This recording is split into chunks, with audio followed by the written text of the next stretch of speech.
Hello, this is Anna Imagination with the Healing Garden, and welcome to Shifting Perspectives.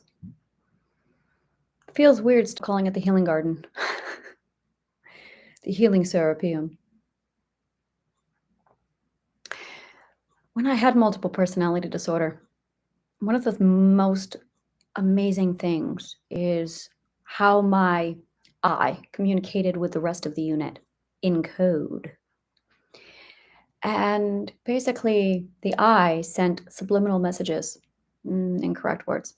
The I sent code and messages discreetly to the rest of me, to the conscious awareness.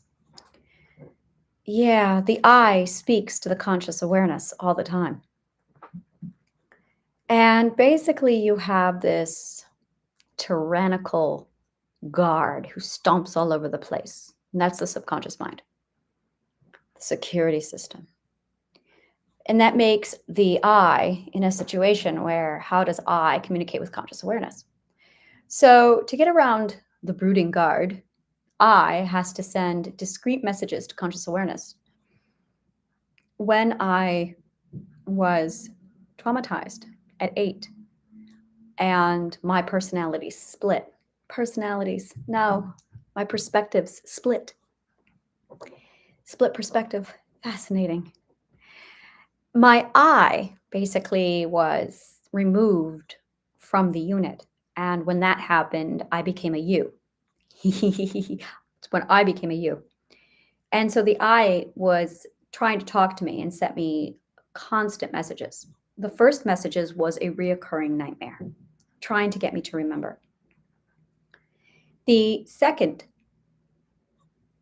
was severe stomach pains and body aches all over every time I ate food. It was trying to communicate to me, remember who you are, you're a vegetarian, stop eating the meat that you're putting in your mouth. And B, you need to remember the event that took place when you were 8 years old that caused you to forget I. We're doing the same thing.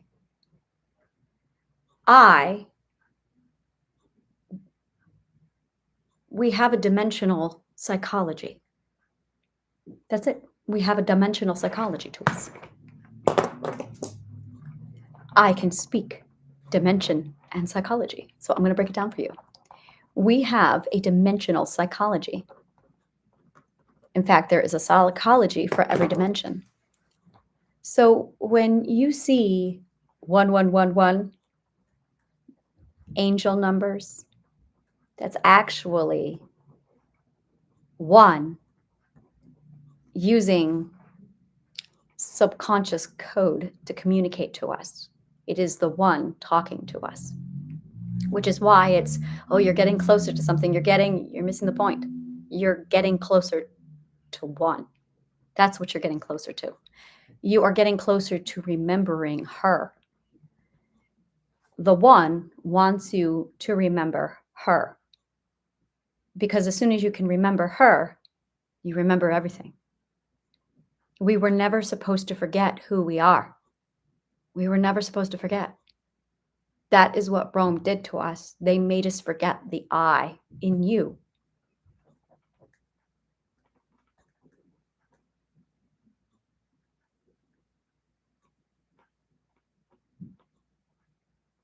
You know, a lot of people say Zeus was the primary god. That never made sense to me. Because he came from the Titans. Same thing.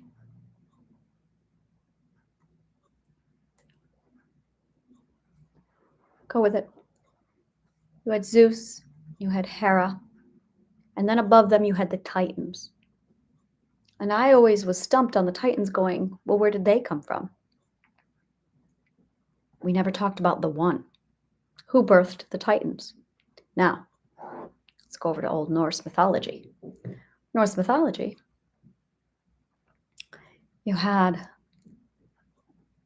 the Aesir and you had the Vanir. These were two families. Asgardians came from, I believe, the Vanir.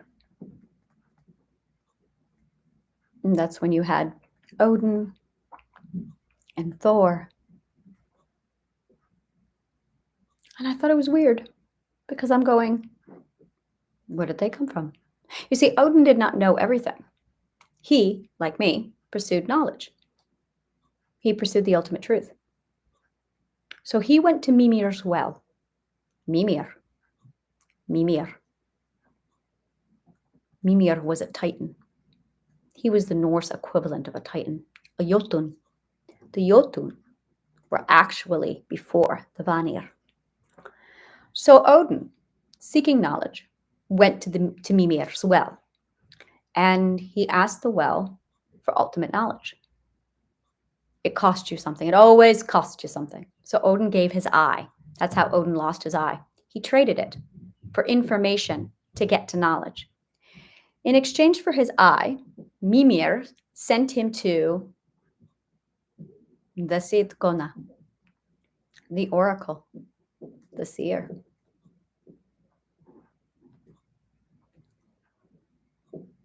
It was the seer who had all of the knowledge.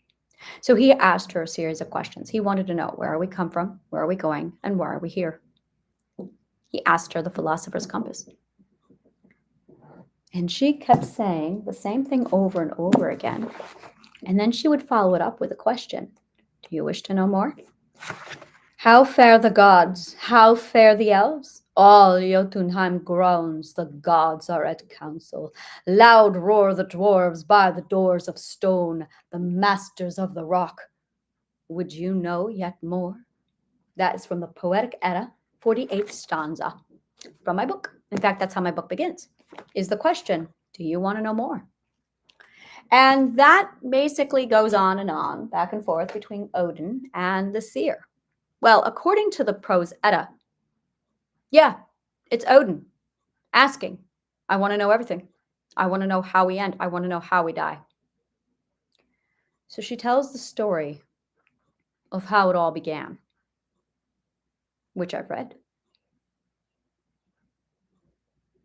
It began with a great gap, Gunagagap.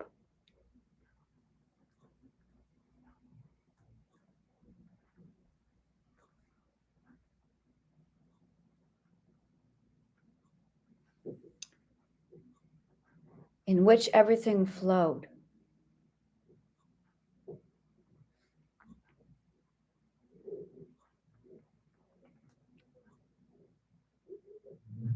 It's been so long since I've read this myth. I remember Mimir having pieces of himself. He was so large that his entire body made up the earth. And then there was Yggdrasil, the great tree of life. So that at the root of Mimir, of one of Yggdrasil's roots, there were three roots. Three roots. There were not two trees. There were three. At root one was hell, the underworld. And at the third was Mimir's well, wisdom.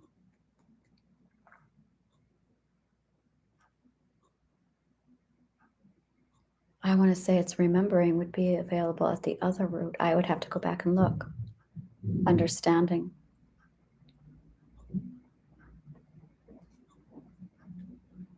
Hell, underworld, that's actually where we go with the energy. There's the remembering, the understanding, and the energy. I've already done that triad. That's fun. So stage one is the remembering who you are. Two is understanding how to wield the power. That's where I am. Everybody else is at the remembering, where they're trying to remember who they are. You're integrating. That's what you're doing. That's what healing is. You're integrating. Only you think that you're integrating only a little bit. It keeps going. You are about to discover the infinity of one. And that's pretty much what I do here. I am the study of the infinity of one. And then you have the understanding of one. And then from there, you become energy, which is what the underworld is. It's what hell is energy. So you have the remembering, you have the understanding, and then the energy. The energy is when you get into dimension walking. That's when you can walk among the dimensions. So She talks of the Great Gap, and then she talks about the end of days and the war, and she talks about Balder. Now, Balder was interesting because she refers to Balder as basically the one who is resurrected from the energy. There was so much Christian rhetoric in it. The thing is, it was written by a priest. It was written by a priest, a Christian priest. The prose edda was written by Snorri Sturluson of the 11th century. He was an Icelandic Christian priest. The reason why he wrote these things is because people were starting to forget what Thor was, who Thor was. So they would see something like, oh, there's a sign here for Thor's wood, and people would be like, who's Thor? And because he saw people forgetting literally all the Norse mythology, he wrote the prose edda and the poetic edda, two manuscripts that reintroduced Norse mythology into the culture because people were forgetting.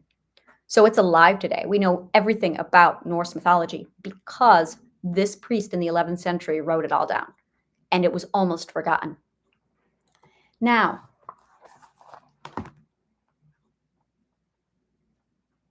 in Irish mythology, it's told a little differently. I think Irish mythology is the most accurate of the retellings. These aliens arrive on planet Earth. Literally, this is how it begins. Aliens arrive on planet Earth, called the Tuatha De Danann. Tua De Danann. The children of Danu. They're aliens. And there are three. There is the Fae, the Tuatha. There is man, and there is the Firbolg. The Firbolg would be your transgender. And then you have Fae, which were women. And you have man, who were men. You have the three genders. Well, a war broke out. The Firbolg were called monsters. The Fae were pushed beyond the veil underground, and man took over. Sound familiar?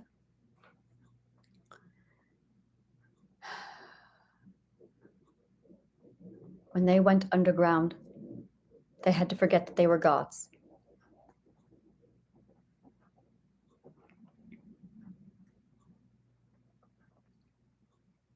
No one never knew what happened to the Firbolg. That bothered me. What happened to the Firbolg?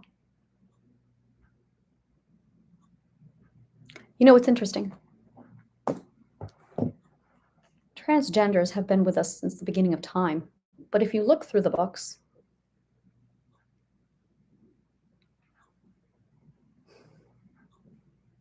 there's no sign of them. They literally have been wiped clean from all the history books. In fact, Song of Solomon, yeah, I won't get into that. But yeah, they've been wiped clean, like completely erased from history. It's as if suddenly, in the last 20 years, poof, well, I forgot how old I am now.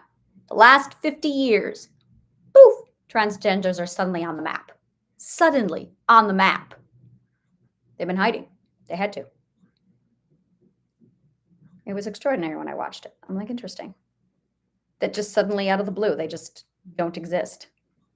Or suddenly out of the blue, they exist. Firbolg. That's what I'm looking up.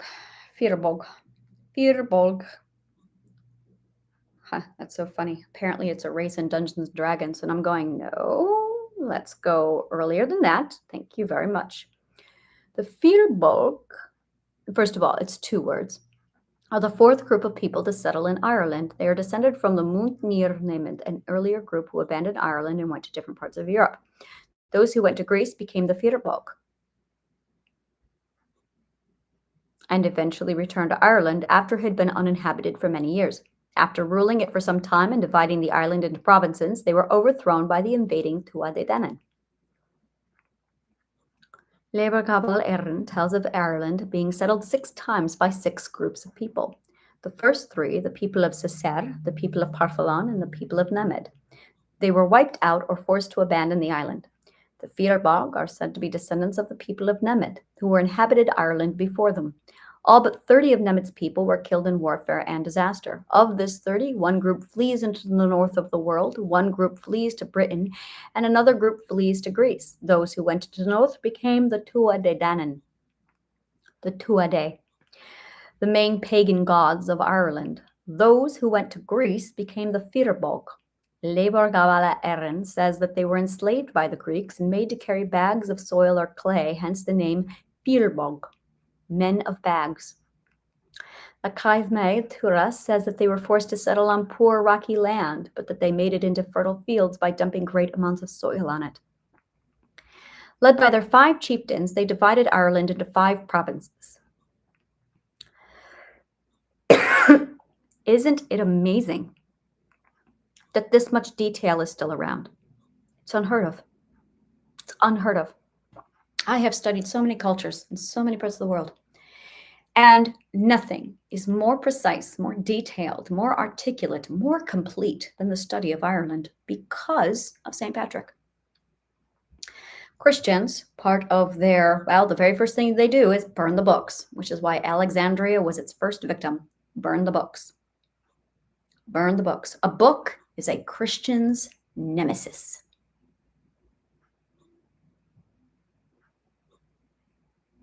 And Mai happened to be the goddess of story.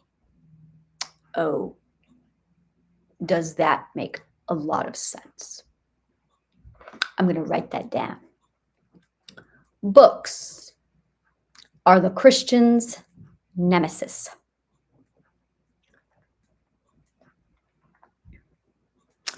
And I happen to be the goddess of story. Now, St. Patrick knew that Christians would burn the books. He also knew that Ireland was nothing but a massive library at this point in history, his point in history. And he loved the books. So he went to Ireland, imperialized it on behalf of the Romans, and instead deliberately preserved their books. I have studied many cultures. I will show you what I have learned. You'll be reading about this unique identity that's like nothing I've ever seen before. And then, boom, it stops dead and there's nothing left, if you even have that much. And then suddenly everything is Christ and Mary and the Pope. Everything. It's the same story. I'll read another culture.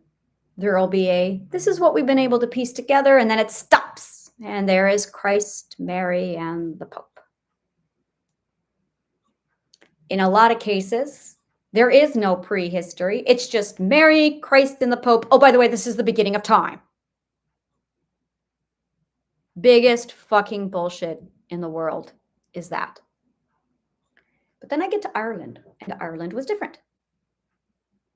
It is this gorgeous, elaborate, colorful, detailed.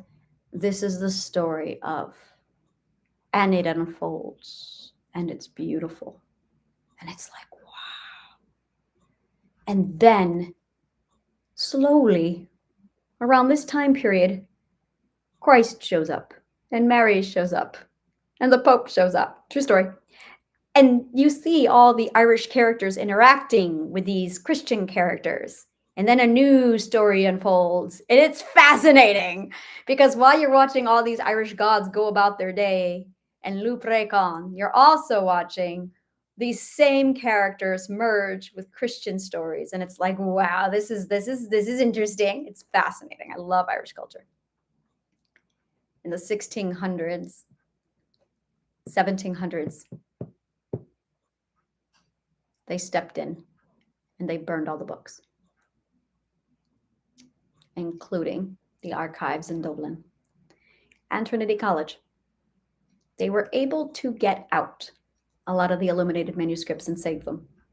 And the Book of Kells is one rare exception that did not burn in that onslaught of burning and fire, because books are the Christian's nemesis. When Harry Potter was released, there were a lot of groups of Christians who went out, bought Harry Potter, and burned all the books. And then they went back to the library, bought more Harry Potter books, and then took them back and burned them. Books are the Christian's nemesis.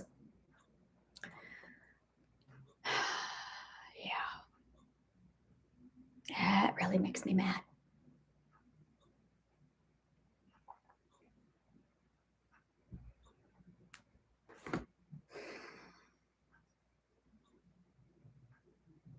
So, subconscious mind. So we have the dimension has its own psychology. This is awesome. She has her own psychology. And when you have basically fear stomping around, keeping everyone in check, fear is an energy. And the energy is a being. Then the I has to communicate with a conscious awareness without fear catching on. How do you do that? This is how you do it. You send little messages to the conscious awareness.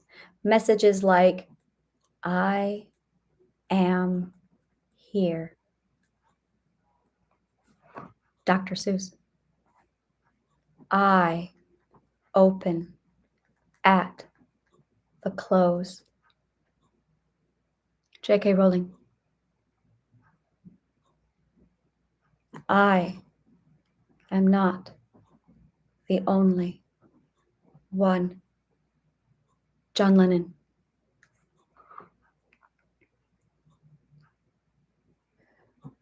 I am the beginning and the end. The Bible.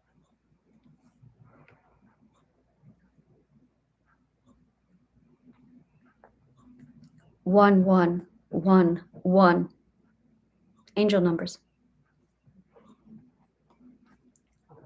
One is the loneliest number.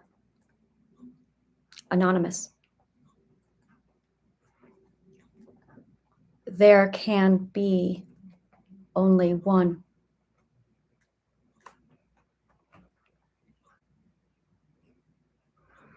Highlander series. Who wants to live forever? Clever, isn't it?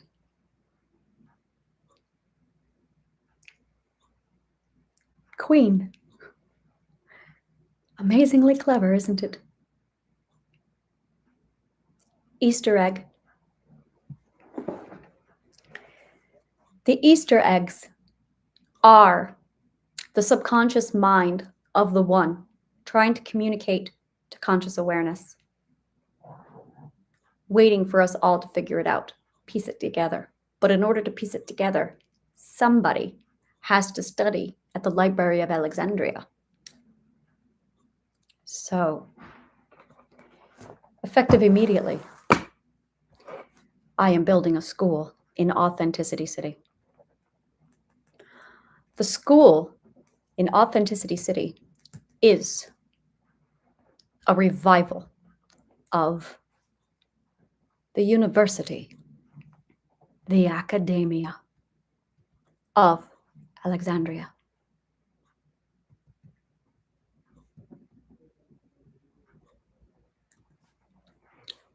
I teach the first 6 ethics. And once you have studied and reached geometry, then you will be ready for the next stage, 7 through 12. The very first lesson, there's going to be a preliminary course, and it's going to be what happens to the world when you try and take this knowledge and do evil with it. You create an invasive dimension. Christianity is a case in point, because that is exactly what they did at the Council of Nicaea, is they tried to use this information for bad, and it created the invasive dimension that is the Roman Holy Emperor.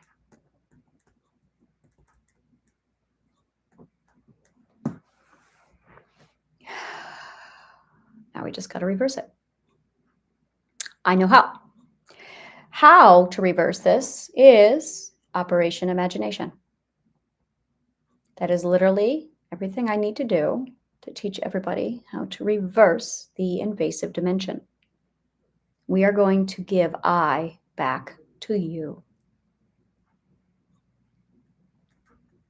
give I back to you. Now watch this. I equals authority.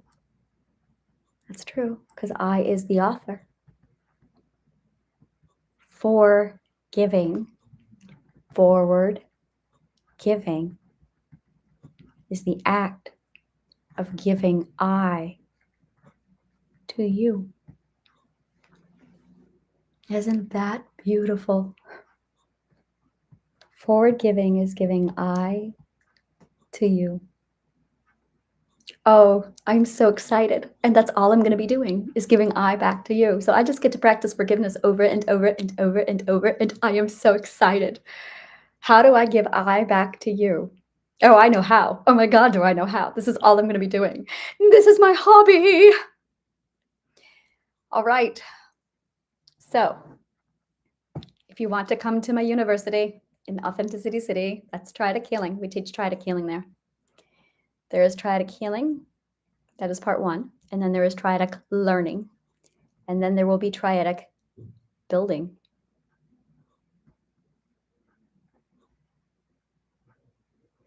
You cannot cheat the system. You cannot cheat it. You cannot shortcut this. Instant gratification does not exist. So Authenticity City has some rules. The first rule is time does not exist.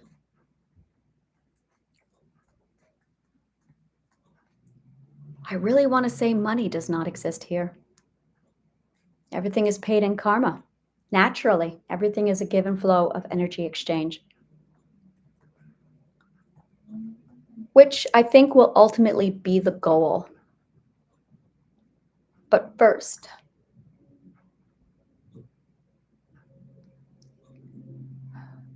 money is the problem that I have. All right, let's do this. Me, money, face off right now. It is a bastardization to use coinage and paper money because money is literally just karma. It's just energy. And the longer we continue to use money, the longer it becomes a problem. What I will be doing eventually is introducing to you the power of boycott. The question is, can I do this just on gifting? Oh, yes, I can. And I know exactly how I'm going to do it.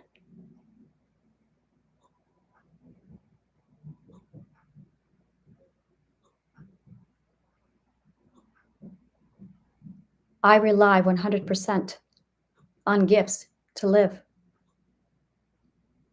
Wow, fascinating. The only way to live outside of the system is to live on gifting. No other reason. There's no other way. Gifting. But you have to understand the psychology of transactions in order to understand that even. You have to understand resources. Oh, is this interesting? Oh, is this going to be so much fun? So there's going to be some preliminary courses. The first one is the story of the invasive dimension. And then we're going to go over gifting, transactions, and resources. Time does not exist here, which removes urgency, which removes scarcity. Scarcity does not exist here. I am building El Dorado, which has been my dream of mine for very long. And because I imagine it, it exists. Welcome to El Dorado.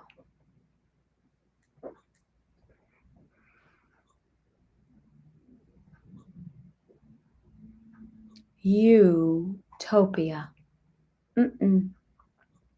Itopia.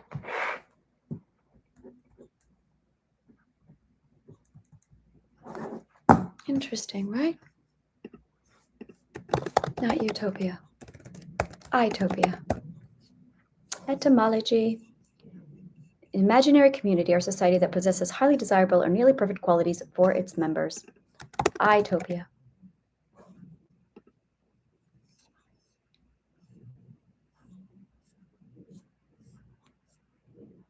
It is a brand.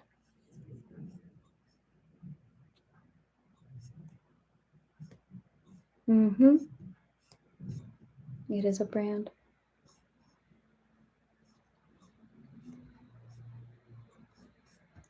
I'm going to have to play around with legalities on that one, but Itopia. Yeah, okay.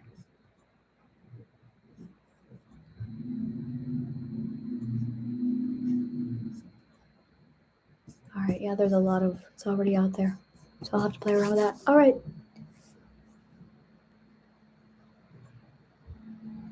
I am going to be the only one doing this, so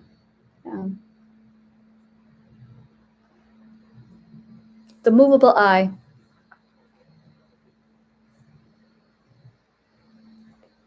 The movable eye. And that's really it. The eye is movable. We thought it was placement. We thought it was solid. But the problem is we've taken the I out of I.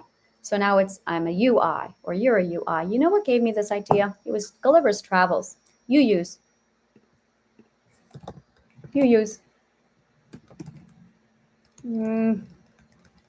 Gulliver's Travels. You use. And then the homonyms. Intelligent, rational horse. Contrasted with the monstrance. Oh, yahoos. They were called yahoos. Why did I think they were yoo-hoos? You-yous. Interesting. The yahoos are primitive creatures obsessed with pretty stones that they find by digging in mud, thus representing the distasteful materialism and ignorant elitism Swift encountered in Britain. Hence, the term yahoo has come to mean a crude, brutish, or obscenely coarse person. I thought they were you-yous, but I'm thinking universal Unitarian. That's where the word you-you comes into my brain. The you-you church. You-yous. First, Unitarian Universalist, which, by the way, was my very passionate religion for a time, was UU, Unitarian Universalist. UUs. A Unitarian Universalist is basically someone who accepts all the religions under one. It doesn't matter what you believe, it doesn't matter what you worship, all religions are accepted here. That is a Unitarian Universalist. I used to be that for a while.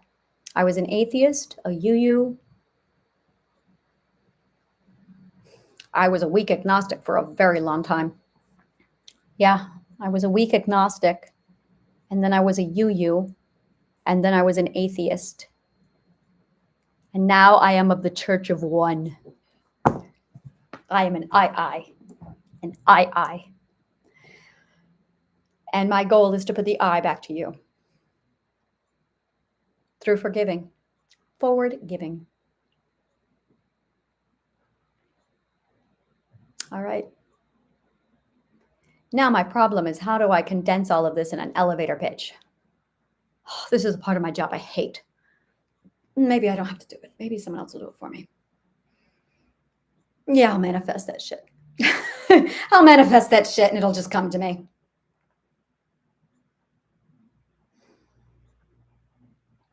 So, I am here. I open at the close. I am not the only one. I am the beginning and the end. 1111. One is the loneliest number, and there can be only one. Our culture is riddled with little things like that keep saying, go back to one, back to the beginning. Back to the beginning is another one that I hear a lot of. Back to the beginning. Back to one.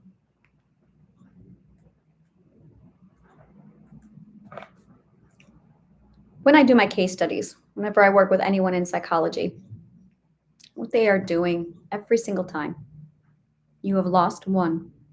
You are one, and you are a oneist. And that means everything. You cannot lose one. We are one, and you and all in one. That's really important that you understand that. I am, I and you and all in one. But you don't have an I. You have a you and an all.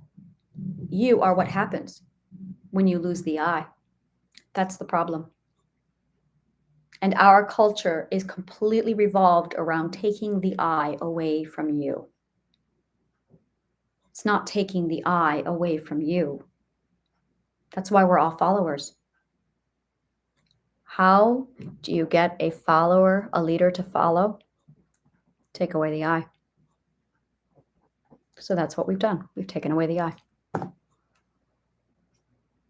So here's how it goes. I am the I. I am the one. I follow none. Boy, that was hard. I have like 1,000 YouTube videos just on this topic. That's it right there. I follow no one. I am the I. You need to follow me because when you follow this I teach you how to be an I and you get your I back.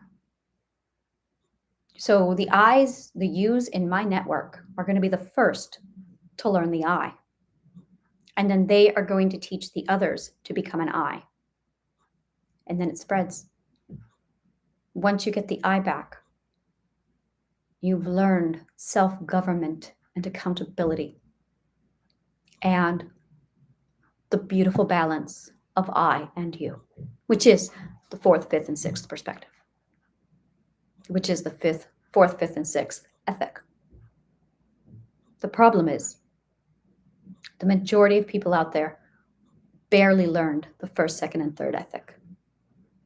You see, the fourth perspective is supposed to be learning self-government, but they're not.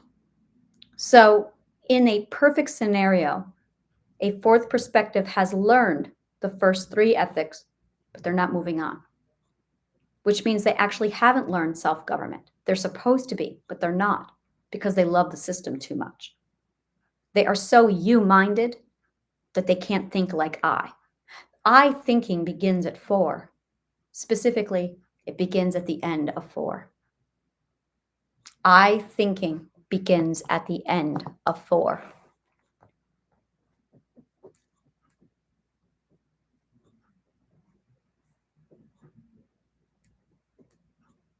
Is I the first or is I the second? No, I has to be the first. 1 has to be at the top. And then there's I and you. 1 and 2. But there's a third because we're a spectrum. We're not a point. And this is the point, the line, the spectrum. And this is it. 1 is the point, 2 is the lines, and 3 is the spectrum. The problem is you need a relative, a 2, in order to know you're 1. But when you have 2 2s, and that's the problem, when they took away the 1, you ended up with 2 2s. Who's leading? Same thing with 1, 2, and 3. It's the order in which you are following and leading. But if you have no 1, instead you have 3 2s, there's going to be arguing over who gets to lead, which is why it's imperative you have a 1. Now, once you have your 1, the 2 can learn from the 1, become a 1, and then they can go and teach others how to be a 1. But we have forgotten how to be a 1, and that's the problem. That is exactly what the problem is. We forgot how to be a 1 because, well, we ended up with an invasive dimension called the Holy Roman Empire that's literally completely infused itself. Do you have to give up Christianity in order to do this? No. But you're only going to get a certain point. You're only going to get to you'll never leave the second perspective, which is fine. All I have to do, all of us have to do, is change the rules for the fourth. Now, the fourth, like St. Patrick, can allow all of the individuality of I, but it will merge and become a new story, like the Tuatha Dé Danann. You don't want to wipe out, clean, completely demolish. You want to let them have what they want. So, because that's part of their identity. You don't have to give up Christianity to do this. You don't have to give up anything to do this. This is integration. Integration. This is not about imperialization. This is integration, and there's a difference. When you imperialize, which is what Rome did, that's when you had a problem. I am not looking at an imperialization. I am looking at an integration. And because you have your integration, you get to keep whatever you want in your life. There is full choice here, 100% choice. With an imperialization, there's no choice. Now you have a battle of control. But with an integration, you have 100% of the control because this is forward giving. So forward giving, 100% consensual, because you have to understand how the transaction of giving works. And I do. So it's an integration. It is not an imperialization. Yes, you can keep whatever religion and culture and heritage you want. In fact, the more, the better. For me, they burned my books. They burned my stories. And I will forgive them when I'm ready.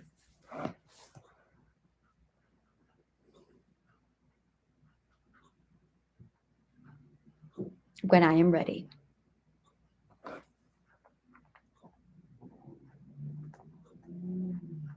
Story is the most precious thing we have. Story is everything. And it's really important that it not be destroyed, that it be grown upon, that it be added to.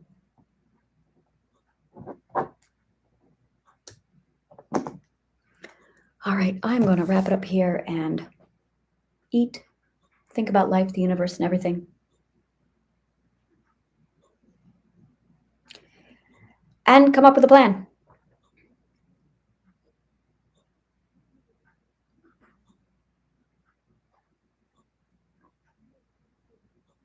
I started studying triadic healing after. Study it, I made it. I put it together, I built it. I will write down the curriculum. I will write down everything that I did. Artists and theater goers are going to love this one because that's a huge part of it. I'll have to put together the curriculum because it's going to be required. Creativity is such a massive part of this because creativity is imagination. It is the creation of dimension. It is absolutely the core to this, which is why it was so much of a threat to the Council of Nicaea, is because imagination is the core. All right, then. If you love shit like this, like, subscribe, follow, comment below. Let me know what part of the show resonated with you. And I am looking for my network. If you are part of my network, if you think you are part of my network, if you want to be part of my network, take a look at the link below. Go through my cities directory. Feel. Does it feel right? Does it feel good? Does it give you joy? Then it's probably for you. Go ahead and browse the directory, find out which part resonates with you, and go there. Thank you so much, and may the kindest of words always find you.